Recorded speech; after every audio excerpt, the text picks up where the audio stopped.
भारत की पावन भूमि पर कई साधु संतों ने जन्म लिया है, जैसे श्री साईं बाबा, श्री गजानन महाराज, श्री स्वामी समर्थ महाराज, श्री दत्तात्रेय महाराज, श्री रामकृष्ण परमहंस।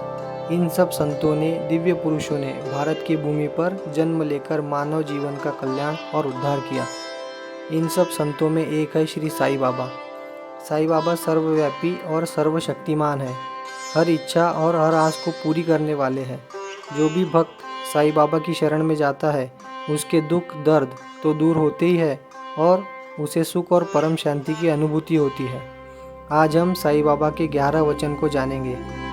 साईं बाबा ही ऐसे एक संत हुए हैं जिन्होंने अपने भक्तों को एक नहीं 11 वचन दिए हैं। साईं बाबा का पहला वचन है, जो शिरडी आएगा आपद दूर भगाएगा। दर्शकों, साईं का वचन है कि शिरडी की पावन भूमि पर जो भी व्यक्ति पाँव रखेगा, तत्क्षण उसके जो भी अपाय हो वो मिट जाएंगे। आपद और अपाय का मतलब है संकट। साईं के भक्त इस बात को जानते होंगे कि जो भी शिरडी आता है उसके संकट और परेशानी साईं दूर करते हैं। और मैंने खुद ऐसे लोग देखे हैं जो शिरडी की वारी करते हैं। भक्त ये अनुभव करते हैं कि शिरडी जाने से उनके बिगड़े हुए काम बनने लगते हैं। दूसरा वचन, चढ़े समाधि की सीढ़ी पर, पैर तले दुख की पीढ़ी पर। साईं का दूसरा वचन है, जो भी भक्त मेरी समाधि की सीढ़ी चढ़ेगा उसके दुख दरिद्र और चिंताएं मिट जाएंगी। चिंताएं मिटेगी, दरिद्रता दूर होगी और दुख दूर होंगे। तीसरा वचन, त्याग शरीर चला जाऊंगा, भक्त हेतु दौड़ा आऊंगा।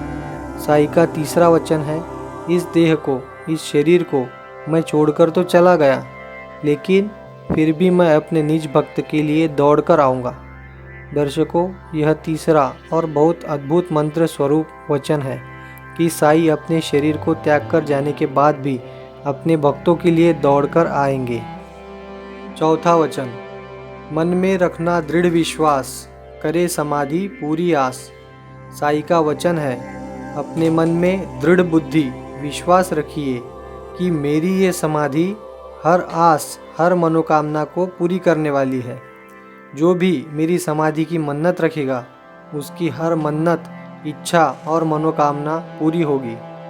पांचवा वचन, मुझे सदा जीवित ही जानो, अनुभव करो सत्य पहचानो। पांचवा वचन है साईं का, मैं सदा के लिए जीवित हूँ, तुम मुझे सदा के लिए जीवित ही जानो। तुम जैसा अनुभव करोगे वैसा सत्य पहचानोगे।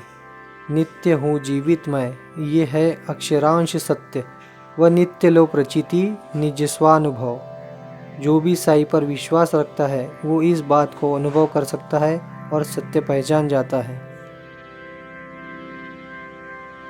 छठा वचन, मेरी शरण आ खाली जाए, हो कोई तो मुझे बताए। साईं का छठा वचन है, अगर कोई मेरी शरण में आता है और खाली हाथ ही लौट जाता है, ऐसा अगर कोई है तो मुझे बताओ। साईं के शरण में जाने के बाद कोई व्यक्ति खाली हाथ लौट जाए, ऐसा हो नहीं सकता। ऐसा साईं का वचन है। साईं हर किसी को अपनी हैसियत के हिसाब से कुछ ना कुछ जरूर देते हैं। मेरी शरण में आके कोई गया हो खाली, ऐसा मुझे बता दो कोई एक भी सवाली। सातवां वचन, जैसा भाव रहा जिस मन का, वैसा रूप हुआ मेरे मन का। साईं कहते हैं, मुझे जो जैसे भाव से जिस मन से भजेगा उसको मैं वैसा रूप दिखाऊंगा और मेरे मन का स्वरूप भी उसी तरह होगा। भजेगा जो मुझको जिस भाव में, पाऊंगा उसको मैं उस भाव में। आठवां वचन, भार तुम्हारा मुझ पर होगा, वचन न मेरा झूठा होगा। साईं का आठवां वचन है, तुम्हारे इस जीवन का सारा भार मैं उठाऊंगा। तुम्हारे जीवन की दुख, दरिद्र, परेशानी और तकलीफ, इन सब का भार मैं उठाऊंगा और मेरा ये वचन कभी झूठा नहीं होगा। तुम्हारा ये सब भार मैं ढोऊंगा, नहीं इसमें संशय, ये वचन सत्य मेरे। नौवां वचन, आ सहायता लो भरपूर, जो मांगा वह नहीं है दूर। साईं कहते हैं, जिस किसी को भी सहायता की ज़रूरत है वो मेरी शरण में आए। मैं यहाँ हर एक की मदद करता हूँ, भरपूर मदद करता हूँ। मुझसे जो कुछ भी मांगता है उसको मैं वहीं देता हूँ। 10वां वचन, मुझमें लीन वचन मन काया, उसका ऋण न कभी चुकाया। साई का 10वां वचन है, तन मन धन से जो मेरा हुआ उसको मैं भूल नहीं सकता। जो मुझमें मन वचन और काया से लीन हो गया उसका मैं सदा सर्वदा के लिए ऋणी हो गया। 11वां वचन, धन्य धन्य वह भक्त अनन्य, मेरी शरण तज जिसे न अन्य। साई कहते हैं, धन्य धन्य हो गया वह भक्त जो अनन्यता से मेरी शरण में आ गया।